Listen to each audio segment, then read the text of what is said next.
passar a palavra ao Sr. Claudino. Eu, na passada quinta-feira, fui cantar o Grande La Vila Morena a Santiago de Compostela, na Galiza. Só que uma hora antes de arrancar a viagem, liguei ao Sr. Claudino e perguntei-lhe se ele queria cantar o Grande La Vila Morena. E como ele é um sonhador, eu disse: vamos, mas eu ainda preciso de resolver umas coisas. E fui com o meu pai, que fui obrigado a assinar um papel em que era voluntário para ir para a Guiné, matar e ver os colegas morrer. Felizmente não teve esse azar. E fomos a Santiago de Compostela. Eu já lá tinha estado enquanto aluno, no 25 de Abril de 1998, e fiquei espantado porque nas ruas de Santiago de Compostela, para onde tanta gente faz agora as peregrinações a pé, só se ouvia música portuguesa, por tudo quanto era bares e restaurantes, por todo lado só se ouvia música portuguesa, muita do Zeca Afonso, Amália, Marisa, música portuguesa em Santiago. Eu quis saber porquê. Porque antes do 25 de Abril, quem usasse a palavra ou tentasse usar a palavra com liberdade tinha de fugir. E o Zeca Afonso era professor e era um mestre da palavra e teve de fugir várias vezes à PIDE, que era a Polícia Política, e fugia para a Galiza. E eu fui essencialmente na passada quinta-feira, porque tinha uma espécie de missão, que era fazer uma homenagem à minha mãe e ao meu padrinho. À minha mãe, porque a minha mãe é fã número 1 do Zeca Afonso, que dizia que não que o pai dela não fosse uma excelente pessoa, mas dizia que o Zeca Afonso é que devia ser o pai dela, porque ela gostava muito de cantar. Mas o primeiro disco do Zeca Afonso que a minha mãe comprou foi em Santiago de Compostela, não foi em Portugal, porque os discos e os livros eram proibidos. Então fomos cantar o Grande La Vila Morena. Foi um momento único, lindíssimo. O engenheiro Febreiro também estava desafiado a ir lá, mas por motivos familiares não pôde ir. Aqui o Sr. Claudino está nas televisões todas, está nos TikToks, nos Facebooks, porque fomos filmados lá a cantar. E de um momento, num quarto de hora, uma praça, ficou com umas 300 pessoas. Na praça onde ele cantou pela primeira vez a música Grande La Vila Morena, porque em Portugal não era permitido cantar essa música. Vocês hoje podem cantar o que quiserem. Percebem? Por isso é que a palavra liberdade é uma palavra muito importante. E agora, só para vos dizer o seguinte, há bocado estava a comentar isso com a Sofia. O calendário português é o único calendário do mundo que tem o Dia da Liberdade. No 25 de Abril, se forem aos calendários, aqueles que nos dão nas casas agrícolas, nas oficinas de carros, no dia 25 de Abril tem lá Dia da Liberdade. Somos o único país que tem consagrado o Dia da Liberdade no seu calendário. Eu acho que isto diz muito dos portugueses. Só que nós temos que fazer com que o Dia da Liberdade seja todos os dias, não pode ser só no dia 25 de Abril. Porque os ideais de liberdade são os ideais que permitiram ontem muitos dos vossos ex-colegas estarem a festejar o final das licenciaturas. Terminaram o percurso, alguns, de 3 anos, 4 anos ou 5 anos de licenciatura. Colegas vossos, que antes do 25 de Abril, se calhar não vinham estudar para a Escola Profissional de Fermil, se calhar, e muito provavelmente, não teriam ido para o ensino superior. Porque o ensino superior hoje é acessível a toda a gente. Porque, por mais dificuldades que existam em casa, há apoios, há igualdade de acesso ao ensino superior, e não é por ser filho de um médico, de um engenheiro, de um arquiteto, que temos acesso privilegiado. Provavelmente há mais trabalho ao filho de um serralheiro, de um chapeiro, de um agricultor, chegar ao acesso ao ensino superior, mas talvez por falta de informação. Não é por falta de oportunidade. Porque a oportunidade As portas estão abertas para todos. Só que às vezes as pessoas não têm informação suficiente. E o que nós temos provado aqui nesta escola é que o que eu estou a dizer é verdade. Ontem, muitos dos vossos ex-colegas que saíram aqui do técnico de saúde, técnico de produção agropecuária, gestão equina, estão no ensino superior. O acesso é para todos. Está bem? E agora vamos ouvir aqui o José Claudinho.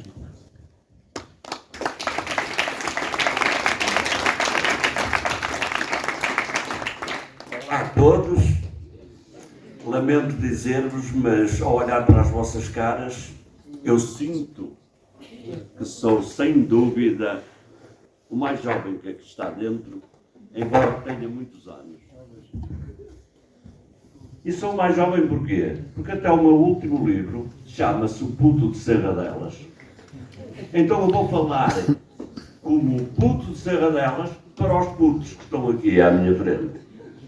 E vou-lhes dizer o seguinte: presumo que daqui por 2, 3 minutos o professor Lionel, o engenheiro Eduardo Febreiro e mais algumas das pessoas que aqui estão com alguma idade se vão arrepender de me ter convidado para vir aqui. É normal quando eu falo para os putos da minha idade, os adultos não gostarem. Muito normal mesmo. E eu gostava de vos dizer o seguinte: comigo, garanto que não aprendem absolutamente nada. Agora o que podem é ver como é que o puto de Serradelas se safou ao longo da vida. E é esse puto que vai falar para vocês. E como eu tenho receio de falar sem escrever, porque depois acusam-me que eu disse coisas, que fiz coisas, e eu já fui castigado por escrever, então escrevi. E o que é que eu vou-vos dizer? Primeiro vou dizer que não quero dar lições, mas vou-vos falar de uma maneira divertida dos meus exemplos. E digo uma coisa: só por poder dizer isto, o 25 de Abril foi fantástico. Porque, ao contrário do professor Eduardo Febreiro, para mim o 25 de Abril veio muito tarde. 3 anos mais tarde. Devia ter vindo em 71. Para o meu amigo Fernando, um jovem adolescente que foi uns meses mais cedo do que eu para a guerra colonial, foi mesmo muito tarde que veio o 25 de Abril. Não chegou a vê-lo. Quando eu estava na Guiné, em 1974, estávamos 27 mil soldados na Guiné. 27 mil jovens que não fizeram filhos.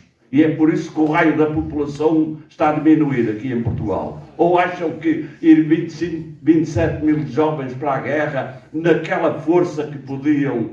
O que é que eu não posso dizer isto? Eu culpo a guerra colonial pela nossa pouca densidade populacional. Eu estou convencido que a freguesia de um só habitante tinha lá pelo menos 1000, se não fosse a guerra colonial. E agora reparem, eu vou brincar um pouco com vós, mas peço mesmo que me ouçam um pouquinho. Antes do 25 de Abril, para conquistarmos uma miúda, tínhamos que escrever cartas. Cartas como estas. Isto e aquilo. E agora reparem. Esta é a primeira carta que eu escrevo na guerra colonial. Esta é a última. E eu escrevi todos os dias. Agora façam um cálculo. Esta tem 600 palavras. Esta tem 2880. Se eu escrevi todos os dias, pusermos 1000, eu escrevi 735 mil palavras. E os analfabetos? Sabendo nós que os analfabetos eram 40%, como é que eles contactavam com as namoradas, ou alguns até com as mulheres? Se em 100 só 60 sabiam escrever, 40 não podiam arranjar uma miúda. Não tinham paleio porque não havia os telemóveis para mandar as mensagens simultâneas. Então, havia felizardos como eu. Eu escrevia na Guiné para 12 miúdas. E era eu que estava apaixonado por elas. As palavras eram, eu amo-te muito, Ana. Eu adoro-te, querida Sofia. O pai que adorava fazer isso. Só que como eu escrevia para a minha namorada, aquilo que eu lhe dizia a ela, só copiava para os outros. Porque nós pensávamos quase todos da mesma maneira. E era facílimo eu adorar aquelas raparigas todas. Hoje, nenhum de vós é analfabeto, acho eu. Mas não precisam de escrever. Eu fiz uma experiência recentemente e vou-vos contá-la. Eu sempre tive um trauma por uma ritinha. E então o que é que eu fiz? Fui ao Facebook, criei um perfil falso, através do Dr. Google pedi que ele me escrevesse uma carta de amor fantástica, como estava na pele de analfabeto. Quando a carta veio, eu achei que devia ser uma carta fantástica e então, através do Facebook, mandei-a para a Ritinha. E tinha uma fotografia minha de quando tinha 17 anos, que era um jovem fabuloso.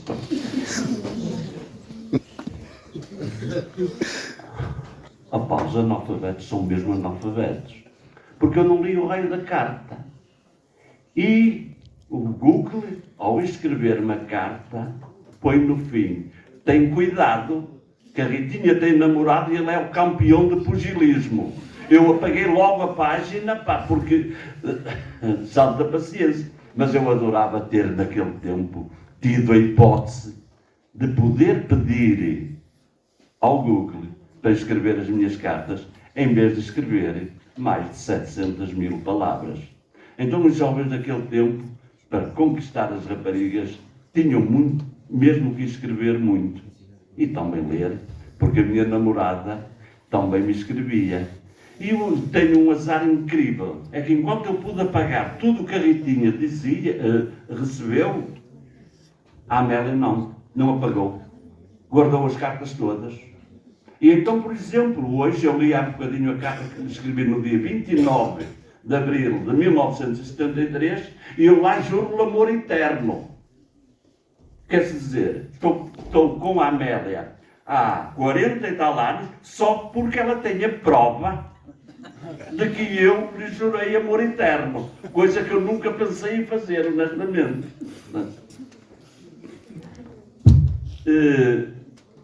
Há outra coisa que eu gostava de lhes dizer do antes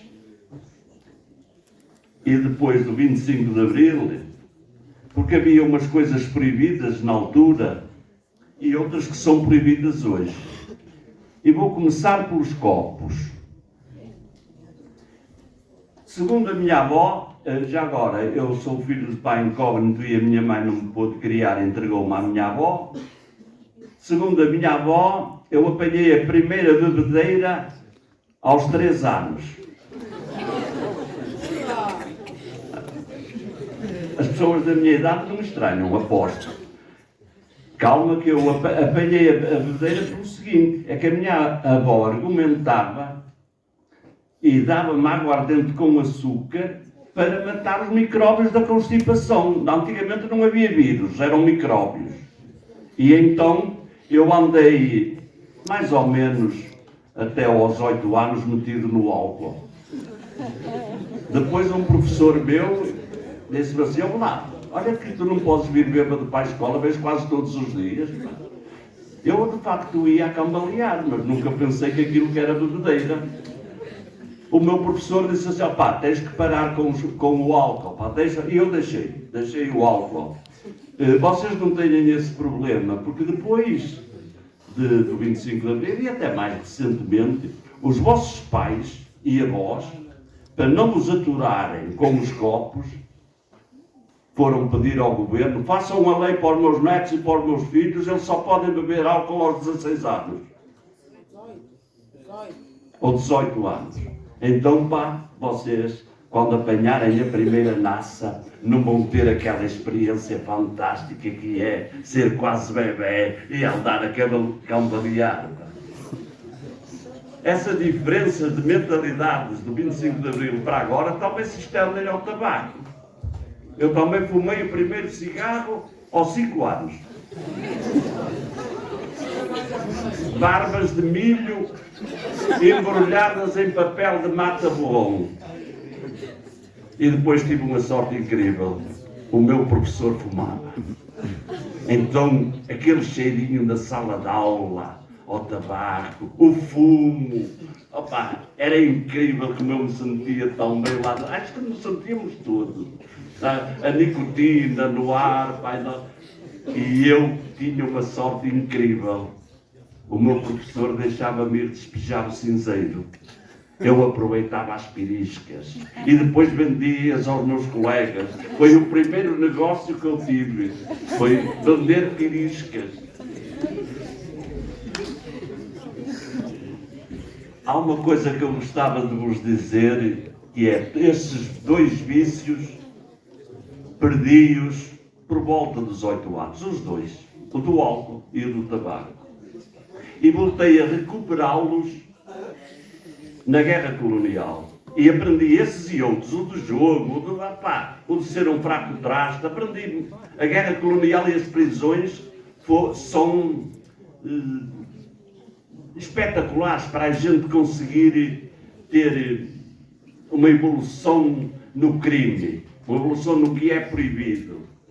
Mas eu gostava de vos dizer, e acho que já disse uma vez aqui, que vocês são uns felizardos. Vocês podem beber bebidas que eu não podia beber. E podem começar a bebê-las desde criança. Há uma bebida que vocês gostam, pá. Vocês normalmente pedem um hambúrguer da McDonald's e pedem uma determinada bebida. E podem bebê-la. Desde criança. Eu bebi a minha primeira bebida dessas aos 23 anos. E tive que sair daqui de Portugal. Ela era extremamente perigosa e eu, quando bebi a primeira vez, tive tanto medo que foi preciso alguém ao meu lado beber primeiro um golinho para depois beber eu. Chama-se Coca-Cola. Eu bebi a primeira aos 23 anos, porque antes de 25 de Abril era proibida. Então era proibido, não era proibido eu embebedar-me com bagaço. Não era proibido eu beber vinho, a minha avó fazia-me sopas de vinho. E era proibido a Coca-Cola. Há coisas que eu gostava já viram que eu estou a usar um bocadinho a ironia, mas peço que vocês percebam bem o antes e o depois. Um exemplo que gostava de vos dar, e já foi aqui falado, é sobre o sexo. Conhecem uma canção que diz assim: à beira dos amigos aprende-se muito mais do que em todos os manuais? Né? Então, eu vou começar por dizer o seguinte: antigamente não havia crise de habitação. Não havia crise de habitação. Eu falo por mim. Eu hoje moro num apartamento que cabe lá bastantes pessoas e só moro lá eu. A minha esposa, como é provável, não me consegue aturar, e então ela mora na nossa casa, que é relativamente perto, e eu moro num apartamento para ela não me aturar, porque eu de facto sou insuportável de aturar. Nós não nos queremos divorciar de maneira nenhuma, nem eu consigo viver sem ela, nem ela sem mim, porque eu sou a pior coisa que lhe apareceu, mas em algumas ocasiões também sou a melhor.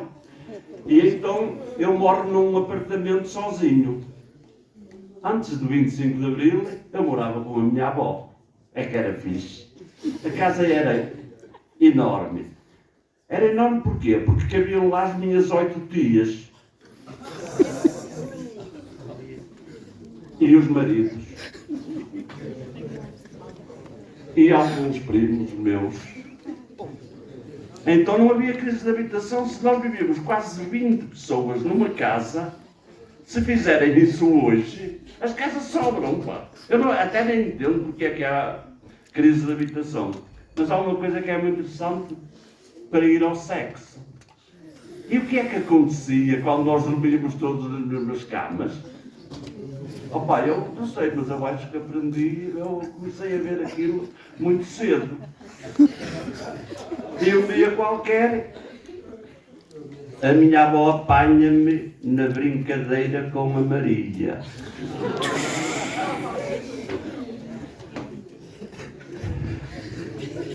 Fiquei aterrorizado com a agressividade da minha avó. Deu-me logo 2 palmadas. Dizendo, seu garoto, o que é que estás aí a fazer? Quem é que te ensinou a fazer isso? E eu a tremer digo, avó, e tu não ensina? E é exatamente ao contrário que acontece hoje. Vocês hoje primeiro aprendem a falar e depois é que aprendem o resto. Eu não comecei pelo resto, ainda não sabia falar, mas já sabia as outras coisas por aquilo que via, não porque os professores me dissessem alguma coisa. Agora imaginem se fosse neste tempo, eu ia perguntar ao Dr. Google, como é que se faz isto, assim e tal. E o Dr. Google ensinava-me tudo direitinho, mas não é preciso. Têm aqui os professores que lhes podem ensinar. Porque se vocês viram o filme, se algum de vocês viu o filme Lagoa Azul e viu a ignorância daqueles 2 jovens que aprendem um com o outro o que é o sexo, as dificuldades que ele tem quando a miúda engravida, então imaginem o que é quando acontece a um indivíduo como eu. Isto é pessoal, mas eu vou-lhes dizer o seguinte. Eu tenho 10 irmãos. Calma aí, 5 é por parte da minha mãe e 5 é por parte do meu pai. Vocês pensavam que eu tinha 10 irmãos no mesmo casal? Não. É que o meu pai fez-me e depois mandou-me lixar, casou com outra. Então, a minha mãe, para não ficar sozinha, arranja um outro. E eu tenho o Zé, o Chico, a Mena e a Graça da minha mãe. Tenho o Fernando, o Aníbal, a Lina, do outro lado. Mas há outra coisa que é muito engraçada, e é por isso que eu sou assim um tipo um bocado estranho. É que aquilo era antes do 25 de Abril, era uma confusão de tal ordem que eu só podia ser também sobrinho do meu pai. Porque ele casou com a irmã da minha mãe. Os meus irmãos são meus primos.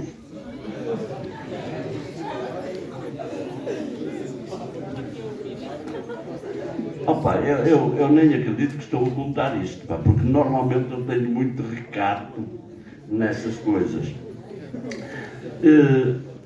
Recentemente escrevi este livro, agora vou ser muito rápido. Escrevi este livro e eu quero dizer-lhes o seguinte, eu gostava de facto que vocês prestassem atenção, porque isto é um bocadinho dramático, o que eu vou dizer. No meu tempo de criança, quando um bebê nascia e os pais não o queriam, colocavam num local que se chamava a roda. O que é isso?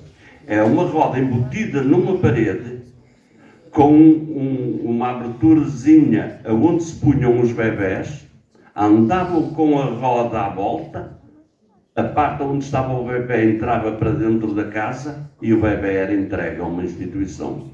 O meu avô paterno foi assim, não sabe a descendência dele. Eu procurei e não consegui encontrar. Ele nasceu de Miragaia e foram levá-lo ao Hospital de Santo António quando ele entrou na roda. A seguir, havia instituições, algumas ainda existem, que eram os gaiatos, principalmente aqui perto eram os gaiatos do Padre Américo. Eu fui lá levado pela minha avó, mas barrei tanto, espoliei-me tanto, comecei a sangrar do nariz, das mãos, que a minha avó vou levar este traste outra vez para casa. E por isso é que eu estou aqui. Fez no domingo 8 dias fazer uma palestra aos antigos gaiatos e emocionei-me porque de facto eram muitos naquela altura. E depois havia outra organização que se chamava a Tutoria, que era um local de reinserção de jovens criminosos. Eu estive quase para ir para lá, mas só tinha roubado 2 peras. Se eu tivesse roubado 7 ou 8, garanto-lhe que ia, porque os roubos eram conforme as peras que se roubavam, se era ou não condenado. Por exemplo, hoje, eu imagino que se roubasse 1000 euros, seria condenado, mas já se roubasse 10 milhões não era. É essa a diferença. Naquele tempo, as 2 peras fui a tribunal, fui julgado, tinha 8 anos, a minha avó pagou 5 escudos, por acaso foi uma carteirista que lhe deu 5 escudos, porque na minha terra o crime era quase, passava quase por toda a gente, não é? Já agora, os carteiristas, eu posso dizer que na última década, os carteiristas roubaram 10 milhões e meio de euros, e nós só para a TAP mandámos 3,3 mil milhões. Portanto, os carteiristas são muito mais honestos do que a TAP. O que acontece nas crianças daquele tempo, que eram depositadas naquele lugar, e hoje, depois do 25 de Abril? Então, reparem, em 1964, Portugal era o país da Europa com mais crianças institucionalizadas. Em janeiro de 2024, 60 anos depois, Portugal é o país da Europa e da Ásia Central com mais crianças institucionalizadas. E garanto-lhes que se as creches, os infantários estivessem abertos 24 horas por dia, muitos pais de hoje seriam piores do que os 25 de Abril, que iriam lá pô-las para estarem lá 24 horas no dia. Hoje os pais não conhecem os filhos, mas pior do que isso, os filhos não conhecem os pais. A minha neta vê o pai de vez em quando, já o viu algumas vezes, ela tem 8 anos. Nestes 8 anos, eu acho que creio que já ele levou à Disneyland, é que é lindo ir à Disneyland. Levou também ao Jardim Zuleia, também é muito lindo. Mas a convivência diária dos pais está, lamento dizer-vos, cada dia que passa a ser mais distante. E vou terminar muito rapidamente, porque eu sou um chato e escrevi. Imagino se não tinha escrito. Só dizer como é que eram os adolescentes do meu tempo. Uma cambada de ignorantes, 40% de analfabetos, e eu vivi entre uns e outros. Sou dessa geração. A geração que fez uma revolução e, se for necessário, façam vocês outra, como eu participei na minha. Não sirvo de exemplo para nenhum de vós, já o disse, porque sou um fruto do acaso. Foi uma casualidade o meu pai ter tido relações com a minha mãe. Ainda para mais, o meu pai era muito mais parvo do que qualquer um de vós. Era tão parvo, que eu no lugar dele tinha torcido o pescoço ao bebê. Que era eu. E porquê? Porque o meu pai tinha 17 anos, pá. Não sejam estúpidos como ele. 17 anos e ser pai. A minha mãe, muito mais inteligente, tinha 26, aproveitou-se do puto. Tenham cuidado com isso, por favor. Tenham cuidado, senão vão ter filhos como eu. Já viram bem o que é aturar um gajo como eu? Agora outra coisa. Sempre afirmei e volto a afirmar que os meus pais são os escritores e os compositores. Os escritores que eu li, os compositores que eu ouvi. Também já escrevi alguns livros, portanto, eu até posso ser a influência de alguns jovens, sei lá. Eu vivi num tempo que, acreditem ou não, vocês não repararam nisso, mas eu não podia dizer metade do que disse aqui. Está aqui o Eduardo Freire, está ali o jornalista, está aqui o professor. Eles sabem que, de facto, embora não tenham vivido indo tão atrás como eu, não podiam dizer isso. Eu não vou amassar-vos. Tenho aqui um texto que escrevi em novembro de 1973 e fui condenado. Escrevi outro em junho de 74, muito pior, e não fui. Melhor ou pior, a minha geração trouxe a democracia até aqui. Passaram 50 anos depois do 25 de Abril. O que é que eu vos peço a vós, para a minha neta também? Levem a democracia mais 50 anos para a frente. Daqui por 50 anos, um de vós vai estar, como eu estou, a glorificar a democracia, a liberdade de poderem falar de sexo, a liberdade de criarem perfis falsos, a liberdade de poderem dizer o que pensam e a responsabilidade de o fazer. Façam perguntas, sejam livres. Obrigado por me ouvirem.